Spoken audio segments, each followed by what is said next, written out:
Livro de Mateus, capítulo 16. Evangelho de Mateus, capítulo 16, e os versículos 13 a 19. Chegando a Jesus de Cesareia de Filipe, perguntou aos seus discípulos: quem dizem os homens ser o Filho do Homem?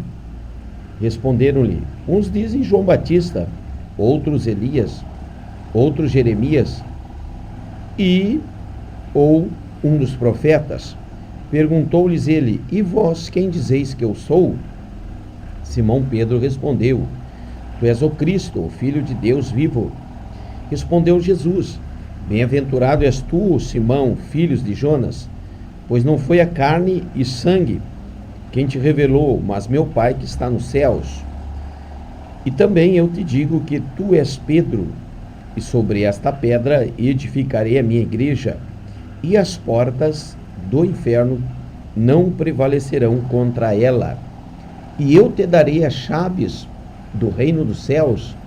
Tudo que ligares na terra será ligado nos céus, e tudo que desligares na terra será desligado nos céus. Glória a Deus, glória a Deus.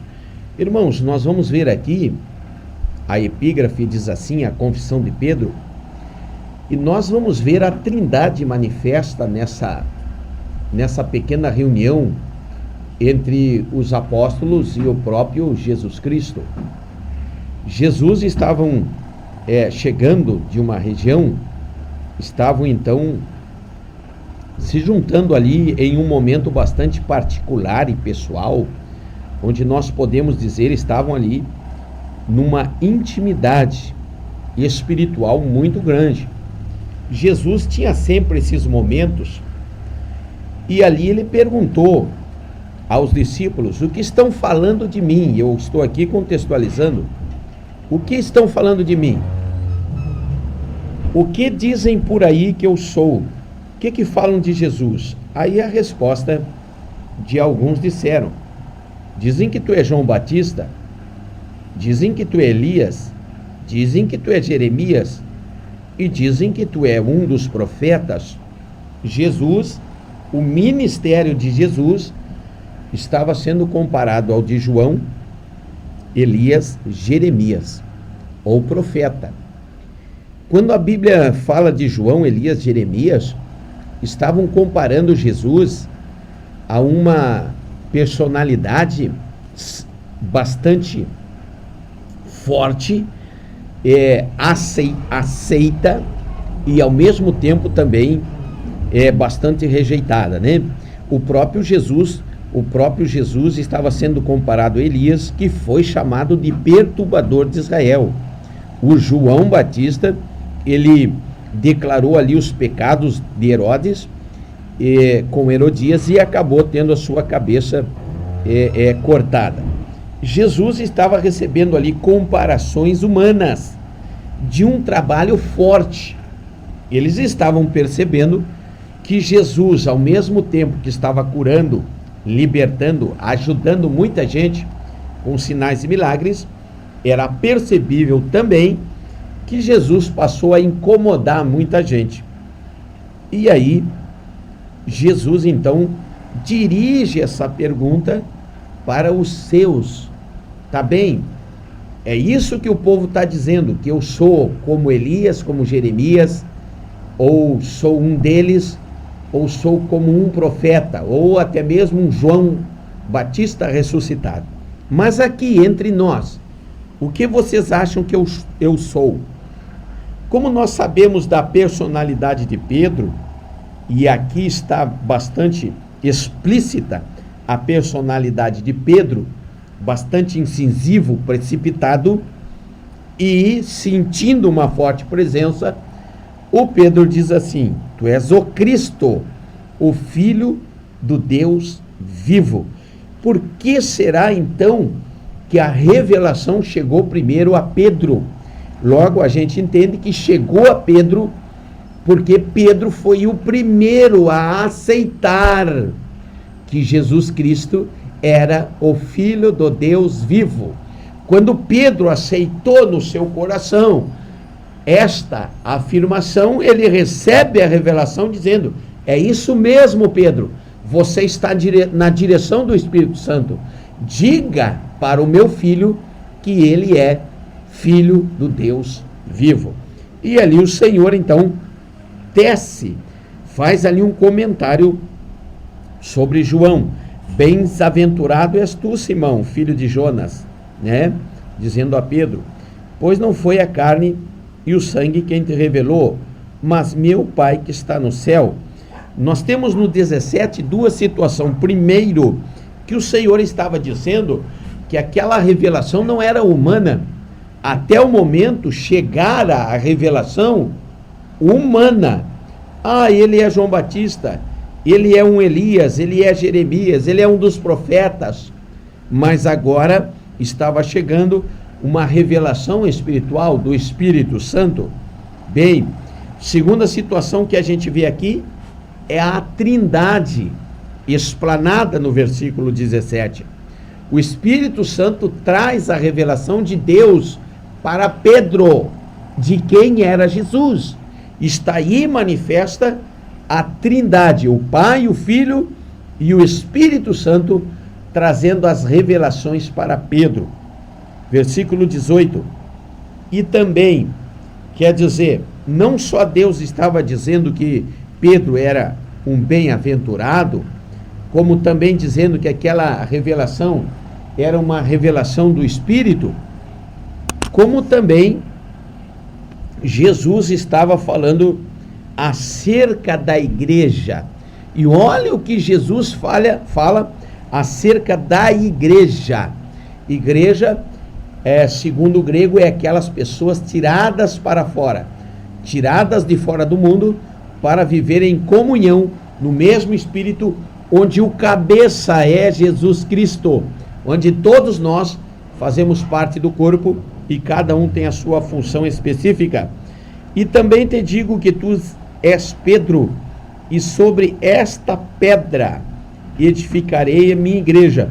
Que pedra é esta? Que pedra que Jesus está falando?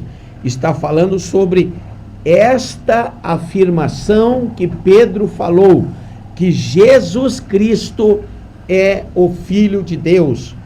Jesus está dizendo: Pedro, segundo esta afirmação que você falou, inspirado pelo Espírito Santo, é que eu vou edificar a minha igreja. Edificar a igreja é construí-la, é ornamentá-la, é fazer ali, colocar as peças cada uma no seu lugar, para que ela ande, palmilhe esta terra. E veja o que Jesus diz: edificarei a minha igreja e as portas do inferno não prevalecerão contra ela. Essa parte última do versículo 18 é bastante forte e também interessante, porque a Bíblia traz aqui o plural de portas. Então são muitas portas do inferno, e aí traz para o singular, quer dizer que só existe o inferno, e lá desse inferno saem muitas portas que querem aí abater, corromper, ou então destruir a igreja do Senhor. E a Bíblia está me informando que são muitas portas que querem combater a igreja. Também está no singular. Quer dizer que a igreja é uma só. Onde existe a revelação do Espírito Santo através da palavra, pode-se considerar igreja. Aleluia! E a Bíblia está me falando que são muitas as portas. E isso é extraordinário, porque Jesus deixa claro que não vão prevalecer. Não prevalecerão. Significa também que podem até combater, pode até insistir com alguma determinação, mas jamais vão poder calar a voz da igreja. Jamais vão poder calar, e aqui eu quero melhorar a frase, jamais vão poder calar a oração, a adoração e a pregação da palavra, que é o que faz parte do contexto da igreja. Oração, adoração e palavra. Oração e adoração nós falamos com Deus, nós elogiamos Deus e palavra, Deus fala conosco. Os homens tentam parar a igreja, mas não pode, é impossível aos homens parar a igreja, porque enquanto a igreja estiver na face da terra, os homens estarão orando a Deus, os homens estarão elogiando, adorando ao Senhor, e o próprio Deus estará falando aos homens a sua bendita e poderosa palavra. Engana-se quem quer controlar a igreja, engana-se quem acha que esses decretos vão prevalecer. Todos vão cair por terra em o nome de Jesus, como já começaram a cair. E eles só terão o seu sucesso total quando a igreja for tirada daqui. Você imagina então a força, o poder que tem a igreja, porque Jesus é que está dizendo, o poder que a igreja é tão grande, é tão poderosa, que porta alguma prevalece contra a igreja. Aprenda isso, você cristão. Aprenda, você que está nos ouvindo e faz parte da igreja. Não podem prevalecer contra a igreja.